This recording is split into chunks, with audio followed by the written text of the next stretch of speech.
Thank you, everybody, for gracing this occasion. Honorable Minister, on behalf of the Prime Minister, would like to hand over the program exit report for the Elgon Disasters Program.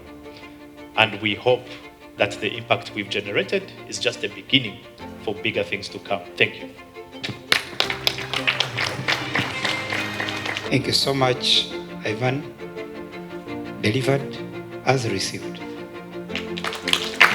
I stand before you to officiate the Give Directly Elgon Cash Transfer Program report handover. The Give Directly program has been a beacon of hope and resilience for thousands of vulnerable families in our communities, particularly those affected by natural disasters. Over the past 10 years, Give Directly has served over 70,000 families in Uganda, disbursing more than USD 74 million through direct cash transfers via mobile money. The Elgon Cash Program, launched under the oversight of the Office of the Prime Minister, has played a crucial role in enabling recipients to restart their lives away from threats posed by landslides and flooding. With a budget of United States dollars 8.5 million, this initiative has directly supported nearly 4,000 families, allowing them to purchase land, build homes,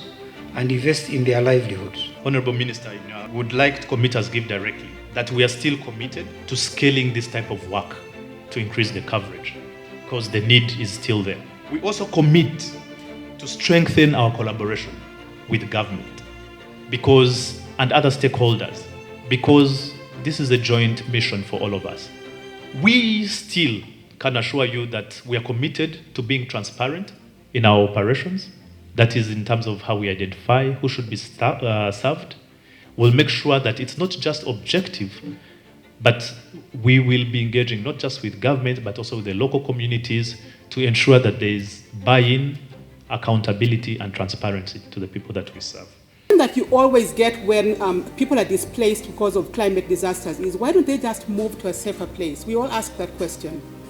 But when we were starting our work in Elgon, we did what we call scoping. So Give Directly usually first goes out to the community to understand the context in which we are going to work. The first value of Give Directly is recipients first. In other words, even when we think we're doing a good thing, we want to hear from the recipients. What do you want for yourselves? And so we went with our same question to Bududa and asked, why don't you just move away? And the answer we got was just across the board. People said, I would have moved, but I do not have the money to move. It's called Boniface Nangoti. From Bubita sub-county in Bududa district. He thanks Give Directly.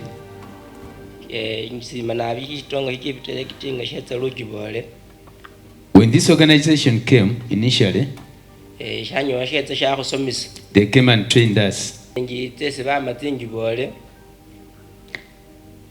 The first disbursement of the money, where I was staying, there was water and it was always flooding. So he went and bought a piece of land at another area which was safer. Which place was that? What you were in? He moved from Bubita sub-county to Buwari sub-county, which was a little bit safer. Come to understand and believe that cash changes lives. Cash changes lives. It is transparent. The modality used by Give Directly is transparent, and we've adopted it as government because PDM is a cash transfer. For me, if you allow the poor person to make his or her choice, it will go towards the land as an asset which can be mortgaged, which can be passed on to the next generation. It will go to housing, shelter. It's prime. Without shelter, you know where. And then food, but also income generation. So the point I'm making is, whether you are government or civil society, we must respect people's choices.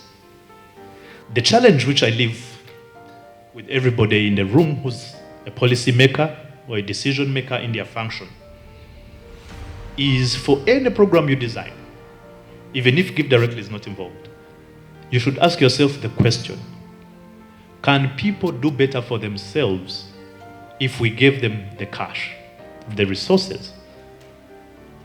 Or should we buy them these services? And if the answer is they can do better if we give them the cash, then let cash be the benchmark against which other programs would have to prove that they can deliver better than cash. I say that because cash is the most studied intervention globally. There's more than 315 studies that show that cash is effective as an anti-poverty tool, as a tool, to help people in these kind of settings. The second highly studied intervention is microfinance, and it's half. The number of studies on microfinance are half of that. So just to give you a sense, it's not a theoretical debate in terms of what works. It's been proven through these random control trials.